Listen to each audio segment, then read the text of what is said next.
Imagine a world where empathy and understanding are at the heart of every interaction, where our schools are not just places of learning, but also nurturing grounds for emotional intelligence. This is the world we're building in our district. Today, we're diving into the heart of our vision, social emotional learning, also known as SEL. It's the secret ingredient in our educational recipe, shaping individuals who are not just smart, but also kind, empathetic, and self-aware.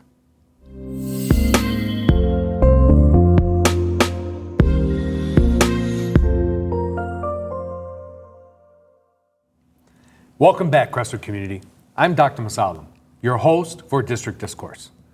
In this episode, we're joined by a panel of dedicated professionals who play a pivotal role in nurturing our students' social and emotional well-being.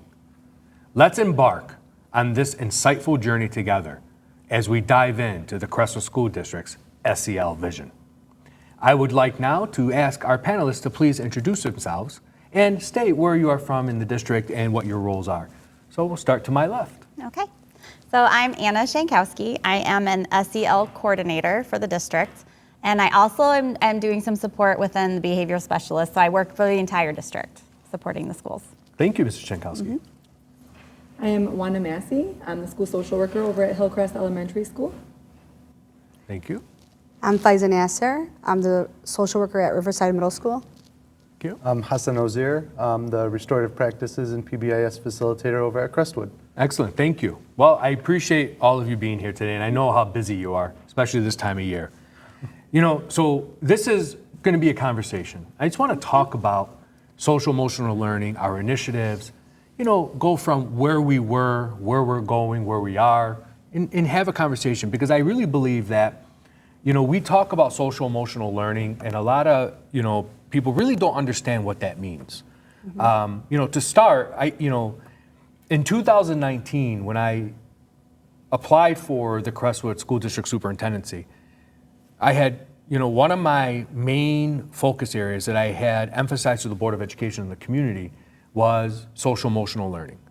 Because of the aspect that if we don't support our students' growth in social and emotional needs, it's going to be very difficult to have them excel in their academic success. And then COVID-19 hit. And as we all know, COVID-19 had a large impact on our community and our schools and our students, not just for health reasons, but also social emotional. And then SEL became a big buzzword everywhere because it was a definite necessary. So let's talk about that. Let's talk about how we have transitioned as a district coming out of COVID-19 to where we are today. And I'll just open it up to the floor. I will say that I'm a little newer to the district in that I was hired just not last school year, but the year before that, and I actually was hired in April. So it's only been, this will be my second full, actually my third full year. No, second full year. Goes by fast. It does, I'm sorry. But I will say, in just that short time, so much has changed since I came to, from when I came to now, in that there has been a lot of changes to push, social emotional learning in the school itself. Where, Navigate 360 is a really cool initiative that the district took on. I feel like our teachers and our support staff are really trying to find creative ways to help our students feel like they can express themselves.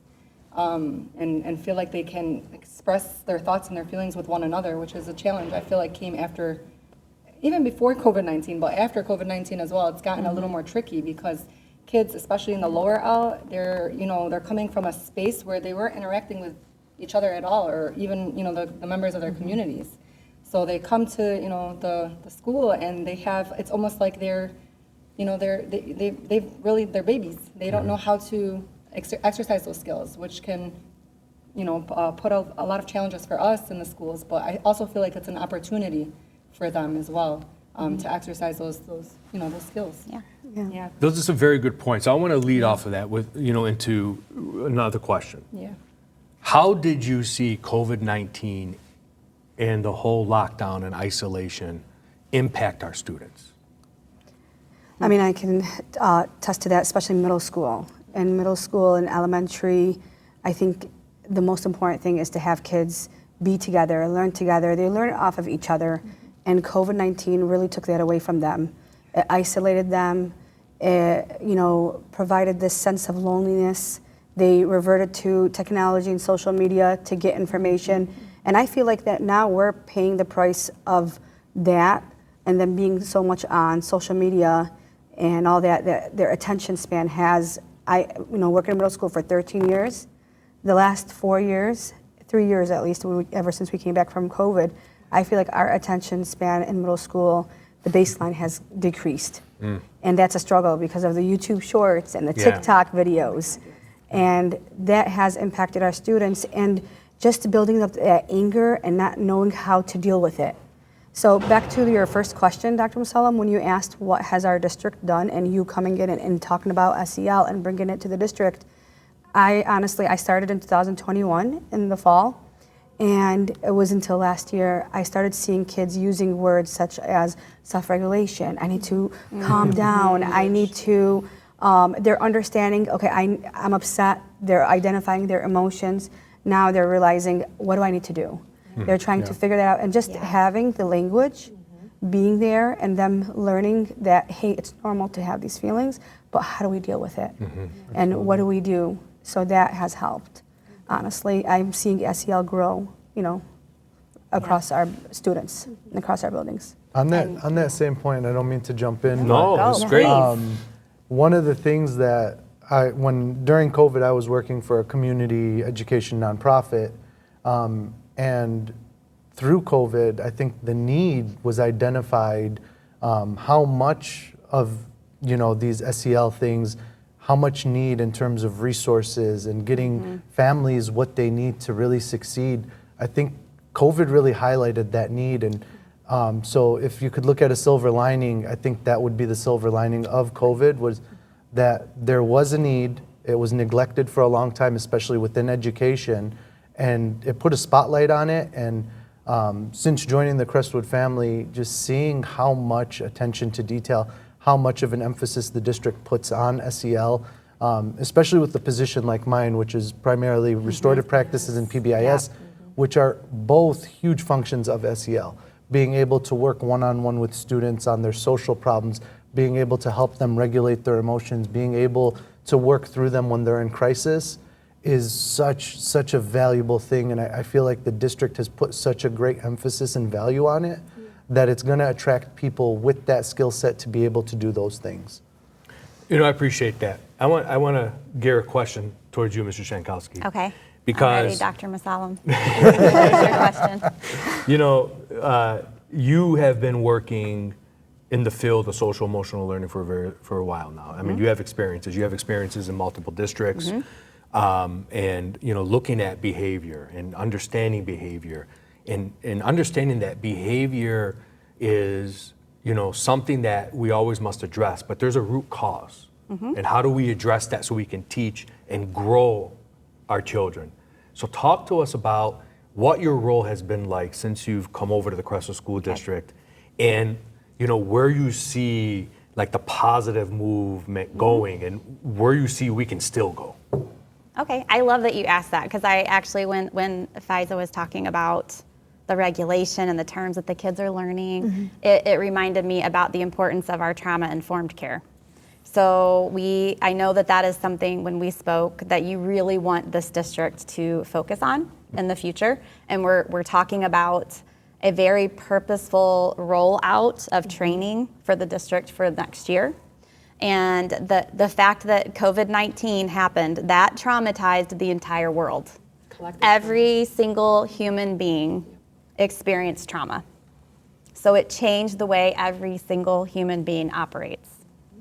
So it is essential that we learn how to respond to that, because that's what our kids are bringing. They're bringing trauma responses to things that typically they could have handled pretty just fine, right? They could have figured it out, moved on, worked through things.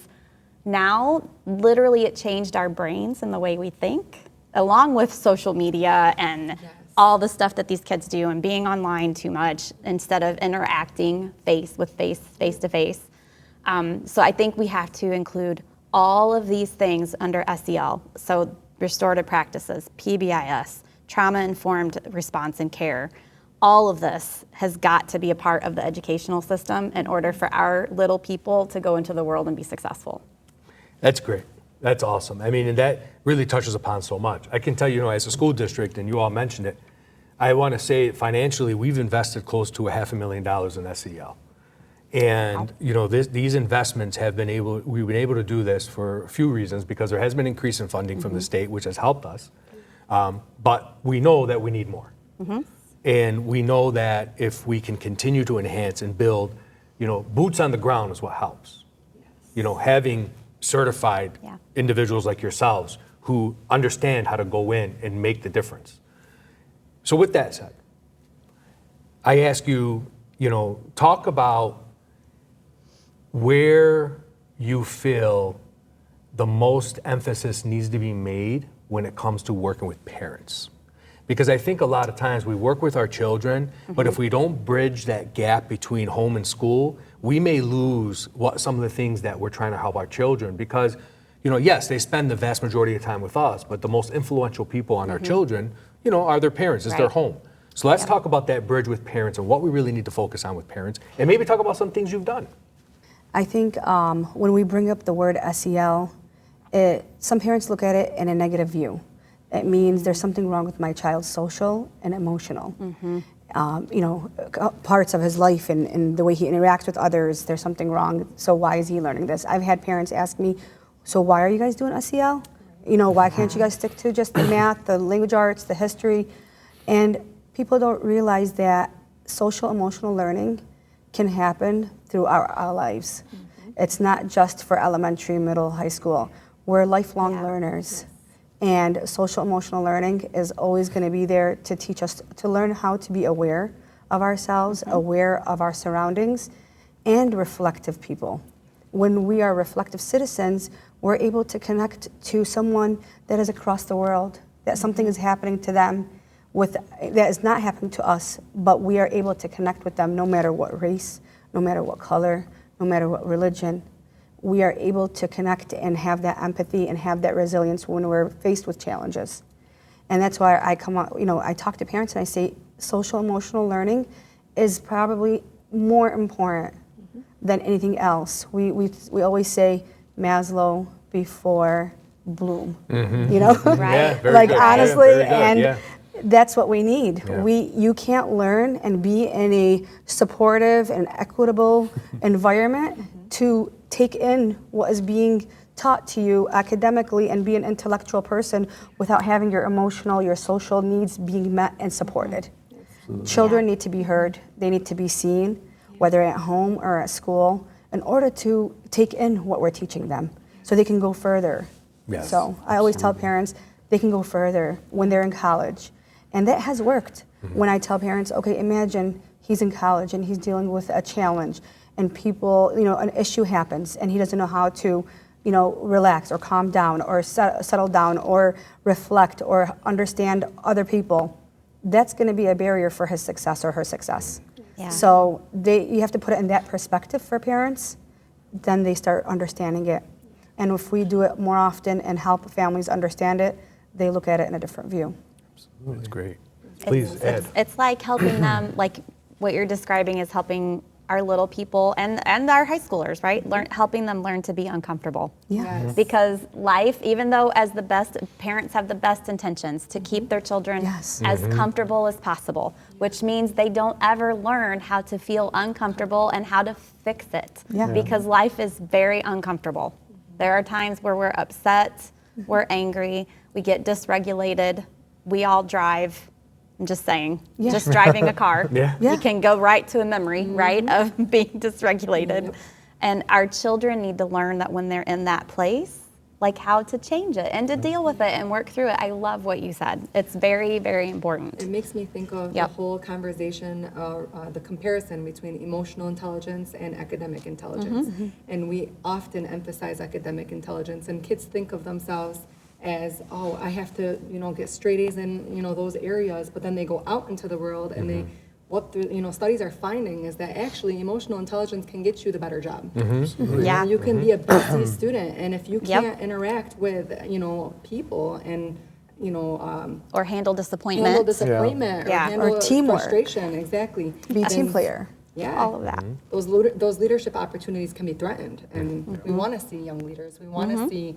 I know for at least my family and many of my, my nieces all attend the Crestwood School District, and I know that that's a huge part of their, their desire is to be leaders in this world. Yeah. So it's a huge area that isn't really emphasized. It's something that needs to be emphasized, but it's not really discussed much. And it's funny because in my title, restorative practices and PBIS, like what is that? And so I spend a lot of my time when I do talk to parents explaining what restorative practices is, what PBIS is, and kind of what my role is.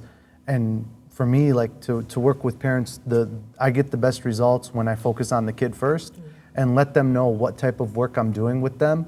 And then they look at it like, well, oh, so you actually know my kid. Yeah, like I take the time, I use my empathy to try to figure out what your child's wishes are, what they're trying to accomplish in their life so that I can better work with them. And then when they can connect that positive response to those words, I hope that it's coming across in that way because there is such a high need for it. I want to just add. I want to ask a question in reference to that because I think it's very good that we explain to the community also what restorative practices is. Yeah. And the reason why I say that is because when we as a district, we rolled out restorative practices. It's a rollout. It takes time. Nothing works perfectly in a year, 2 years. I mean, it takes probably 3 years to actually start getting comfortable with the rollout, and then you start seeing even more success in years 4 and 5. And I do remember when we rolled out restorative practices, I was receiving concerns from parents that certain kids were not being suspended. And it was an educational moment for us to work with parents for them to understand that suspension isn't our goal. Our goal is to address and support a positive change in behavior. Absolutely. So can you just take a couple moments to talk about what is restorative practices? Yeah. And why is it that we are so focused on that? Yeah, so restorative practices is a philosophy and a way of restoring harm that's done. And everything you do in life, you're going to have a relationship with the people you interact with. And when harm is done in that setting, it can cause a lot of stress and put a lot of strain on the system. And so restorative practices is a way of alleviating that through conversation. And when it's implemented in its highest form, it's done in a proactive way where you're not constantly reacting to things. So if I build a strong relationship with you, you'll know what my expectations are. You'll know what I'm requiring of you, especially in terms of the dynamic between student and teacher or administrator and student. It gives you an opportunity to make those things clear. And that's how you really see it functioning and operating in a school setting where, let's say there is a conflict between two students. They've wronged each other. Let's give them an opportunity to work it out so that they can understand what needs to be done when they've done something wrong, or they can set boundaries when they've been wronged and make sure that it doesn't happen again. And so whether you're doing it in a proactive way to build community or build a positive culture in your classroom, or you're doing it in a reactive way to restore harm that was done between two people, that's the way it plays out in the classroom, in the school setting. But it is a philosophy, it is a mindset. And personally for me, when I was first trained on restorative practices, it made so much sense to me because I valued the relationships in my life so much. And especially at a young age, it was so much easier for me to learn with a teacher that I felt like loved me and cared about me and respected me because I wanted to give them my best because I felt like they were giving me their best. And so that resonated with me in so many different ways that I was like, okay, actually I do see a lot of this philosophy in my natural approach, in the way that I coach, in the way that I approach my students. So let me learn more about this and let me implement it to the highest level so that I can get that out of my students. That's great. I appreciate that because hopefully, the community, when they watch this, it'll give them more of an understanding for restorative practices. But I also want to say to the community is that all of these individuals are accessible. And, questions that are needed, and if you want more information, you reach out to the schools. I mean, they'll set up time and they'll sit with you. This Absolutely. is, this is putting them on the platforms that they really, really love. So I'm going to be a little facetious, and I'm going to say, so parents telling their children it's okay to fight is not what we want. No. No. What we want parents to tell their children is that if you have a disagreement with someone, seek out the restorative practices, individual or another adult in the building, so that we can restore whatever harm there was. Am I correct by saying that? Yeah.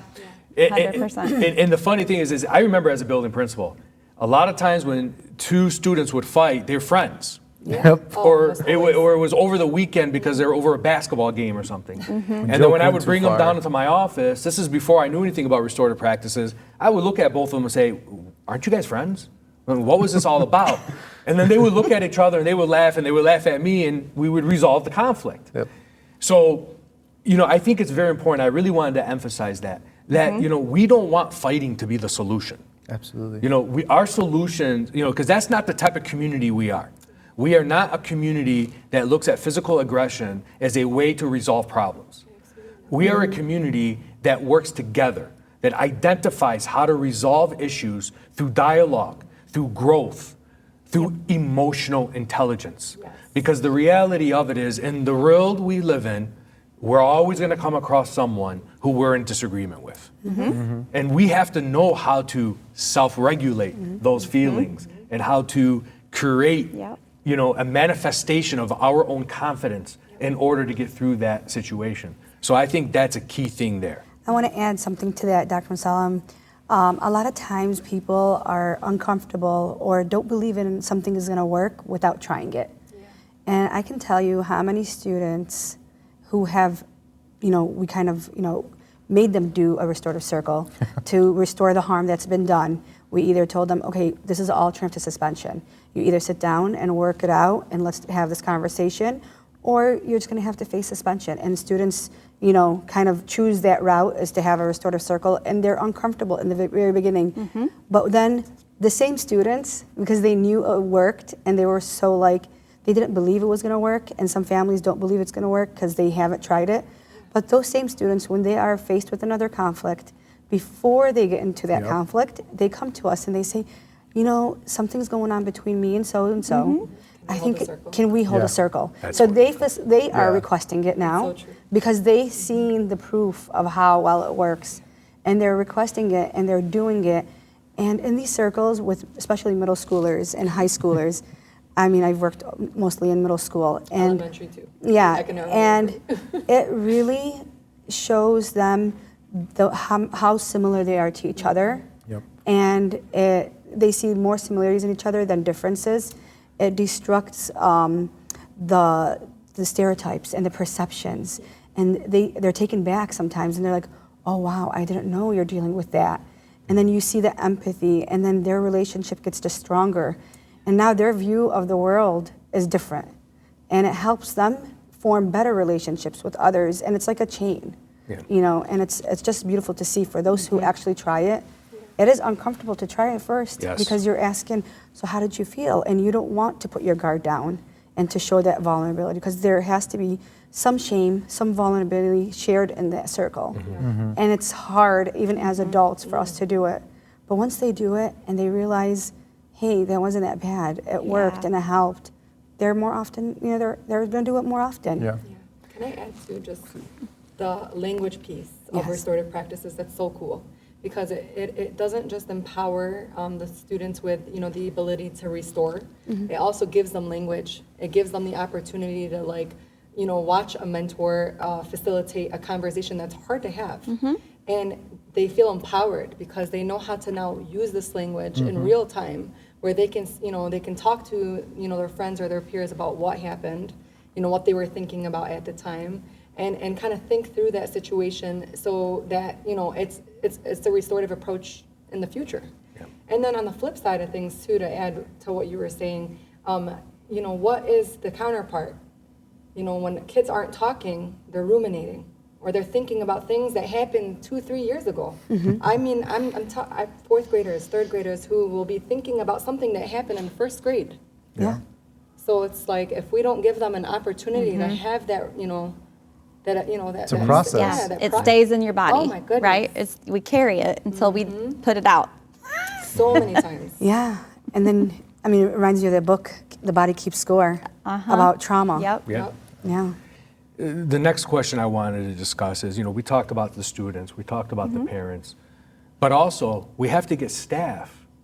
Yeah. We have to get the other adults in the building that don't have your training to understand the process and to identify when something needs to happen. So can we just briefly talk about like some of the things you've done to get staff to be comfortable and some of the positive responses you've seen? We can, whoever would like Absolutely, to start. and I can go ahead because one of the things that I rolled out when I came in was the community building schedule, and it's a restorative approach to building a positive community in the classroom. And so the first semester that I launched it kind of just, hey, it's voluntary. Anybody that'd like to sign up, please sign up. I'm opening up my schedule. You have the freedom to add it in there. Just send me an email and let me know what you'd like to do. First semester, nothing. Second semester, I start getting emails. And I'm invited into 10 different classrooms, which to me, from 0 to 10, that's a great improvement. But it took building the relationship with the staff member to build that trust, to understand, hey, every classroom is different. Every classroom is unique. And it's not, restorative practices is not like this scripted, it's more of an organic philosophy. It's a way to approach problems. It's a way to approach, preparation for things. And so once they saw kind of how I work, they saw the relationships that I was able to build with the students, and they saw the relationship I was building with them, they were more encouraged to do it. And I think it's something, like you said at the beginning, it takes time. We're rolling this out. It's happening in phases. And so I think the more that we can do it on our level and the more we can implement it, the more buy-in there's going to be. I don't think there's any staff member, any teacher in this district that's going to say, I'm resistant to getting the best result for my students. But until they see it in action, I don't think they're going to say this is going to yield the best results. So, And can I add to what you said? Because I love you use the word with. Yeah. And with restorative practices, the word with should be bold, like maybe we can have t-shirts made. Because the biggest part about that is that even us as restorative practices trainers, right, as people, we go in and we model what it looks like, what it feels like with the staff. Yep. So that they feel safe, because it's scary to try new things, even when you're grown. So when we go in and we model it with them, as you offered, call me. I'll come and I'll do it with you. Absolutely. Right? It makes all the difference. And I think the more people, like, I've only been in Crestwood a very short time, but the very short time that I've been here, what I know is that you have brought in a lot of support in the last year, 2 years, 3 years, that wasn't there before. And the message is spreading, and it's contagious. Go ahead. And that's what's going to happen. I think it's going to it's happening, right? Like those of you who have been here longer than me, I'm probably the baby at the table. So, but I already see it just in this school year. I see a change. Absolutely. So, Absolutely. I agree. yeah. Our teachers and our staff is always going to be open to learning new strategies. They want to learn new strategies. They want to help. They want to know how to support our students. The one thing that I felt like last year that I had Mr. Casewell gave me a budget to buy fidgets and calm down, strategies to have it in the classroom. So we made common corners in each classroom in the 5th grade. And we talked about self-regulation, and we talked about learning how to know when to take a break. And it's okay to take a break, and having that space, that safe space in the classroom, acknowledging that, you're being seen, you're being heard by the teacher. I see that you're frustrated, I understand that, but here's an alternate thing for you to do. Go to that common corner, relax, calm down, and get back to work, because we want you here, fully here, when you're learning. So that was a really good outcome. Teachers signed up for it voluntarily. And we went into the classroom. They got a kit, and they set up their corners. So every corner, and most of 5th graders have a common corner, and that's a good sign. That's I great. think it's really Yeah. great when kids they know where to go. Yeah. They know that there's a space that's safe. And it can be in the classroom, it could be outside the classroom, but it's really nice when it's in the classroom. Yes. Yeah. That's so true. I can say that when we first started restorative practices, we brought in a gentleman by the name of Mr. Rashid Beydoun, who is a nationally certified restorative practices trainer. And he was the whole kit and caboodle. Like, it was him. Yes. And it was, hey, Mr. Beydoun, we need you to do this for 4,000 kids and, 300 staff. And I can tell you, he jumped in head first and started trainings and so on and so forth. And that was because it was new. Like, as a superintendent, you have to phase things in. And as we started seeing traction, that's when we started expanding. And, now Mr. Beydoun, he still does training, but now it's fallen more into your hands because you're in the schools on a regular basis. And I can tell you, I remember, I will go back to when I was a high school principal. This is probably 2011, and restorative practices, I think, was coming out around 11, 12. Just coming out. Just coming out, and I remember someone coming to me saying, we want to do this, and I said no, because I had no clue what it was. And until I learned that a lot of the things we were doing were restorative, I was like, okay, let's do this. Let's put a name to it. Yeah. Let's get everybody on the same Yep. page. Yeah. And this is why, when I came in as superintendent, this was a definite must do. And I am so appreciative of everything the four of you, as well as everyone that has done, all the social workers, the school psychiatrists, behavior specialists, restorative practices technicians, administrators, teachers. You can't do this alone. You have to do it together. Yeah. So again, I want to extend, my heartfelt gratitude to our panelists.